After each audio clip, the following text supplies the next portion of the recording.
Hello friends, mobile banking ইউজারদের জন্য কিন্তু দারুণ একটা সুখবর। বিকাশে কিন্তু চালু হয়েছে নতুন এনপিএসবি সিস্টেম, যেটা দিয়ে আপনারা 23টি ব্যাংকে 8.5 টাকার বিনিময়ে টাকা ট্রান্সফার করতে পারবেন।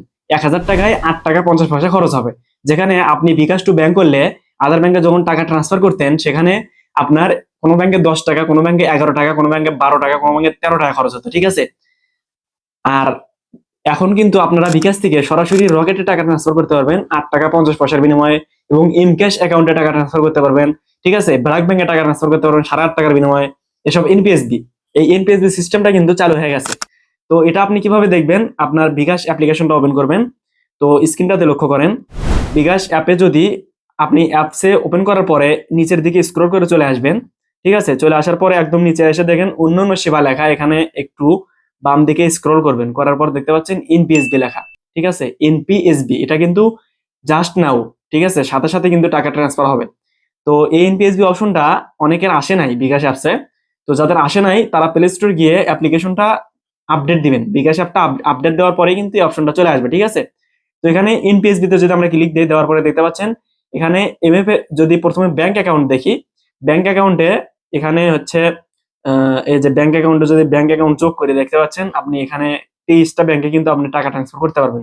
Shahjalal Islami bank, NRBC bank, community bank, mutual trust bank, Islami bank, premier bank, Dhaka bank, city bank, Madhumoti bank, BRAC bank, eastern bank, এরকম 23টি ব্যাংকে কিন্তু আপনারা টাকা ট্রান্সফার করতে পারবেন 8 টাকা 50 পয়সার বিনিময়ে, ঠিক আছে? তারপরে যদি মোবাইল ব্যাংকিং এ আসি, তাহলে দেখতে পাচ্ছেন এখানে রকেট আর ইসলামী ব্যাংক দুইটা, সরি ইসলামী ব্যাংক এম ক্যাশ, এই দুইটা অ্যাকাউন্টে কিন্তু আপনারা টাকা ট্রান্সফার করতে পারবেন বিকাশ থেকে সরাসরি, ঠিক আছে? এটা কিন্তু আমাদের বিকাশ ইউজারদের জন্য একটা দারুণ চমক, মানে নিউ একটা আপডেট। এটা কিন্তু প্রত্যেকের জন্য অনেক উপকারী। ভিডিওটা ভালো লাগে কিন্তু অবশ্যই চ্যানেলটি সাবস্ক্রাইব করে রাখবেন এরকম উপকারী ভিডিও পাওয়ার জন্য, ঠিক আছে? তো বিকাশের এই নতুন আপডেটটা আপনাদের কেমন লেগেছে অবশ্যই কমেন্টে জানাবেন, ঠিক আছে?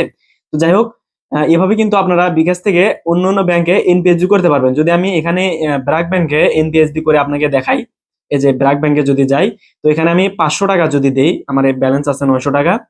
তো দেখেন 4 টাকা 25 পয়সা, সেক্ষেত্রে যদি 1000 টাকা আমি সেন্ড করি তাহলে 8 টাকা 50 পয়সা কিন্তু আমার হচ্ছে এখানে চার্জ কাটবে, ঠিক আছে? এই যে দেখেন, সরি আমার ব্যালেন্স একটু বেশি আছে, আমি যদি এখানে 1000 টাকা দেই, 1000 টাকা দিলে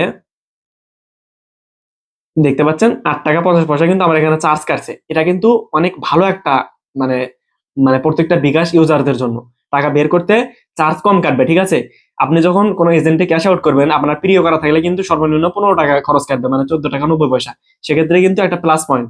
আমরা যখন মানে বিকাশ থেকে ব্যাংকে ট্রান্সফার করতে যাই, যেমন আপনাদেরকে একটু দেখাই, এই যে বিকাশ টু ব্যাংকে যখন যাব আমরা, ব্যাংক অ্যাকাউন্ট, ঠিক আছে? তো এখানে এসে ব্যাংক ব্যাংক অ্যাকাউন্টে গেলে কিন্তু আমাদের হচ্ছে এখানে 11.5 টাকা বা 13.5 টাকা কিন্তু চার্জ কাটে, ঠিক আছে? তো সেক্ষেত্রে আমাদের জন্য একটা প্লাস পয়েন্ট হতে চলেছে। যাই হোক, এই ভিডিওটা, এই আপডেটটা আপনাদের কেমন লাগছে অবশ্যই কমেন্টে জানাবেন। এই ছিল আজকের ভিডিও। ভিডিওটি ভালো লাগলে কিন্তু চ্যানেলটি সাবস্ক্রাইব করতে ভুলবেন না। দেখা হয় পরবর্তীতে নতুন কোনো আপডেট নিয়ে। ভালো থাকবেন সবাই, ধন্যবাদ সবাইকে।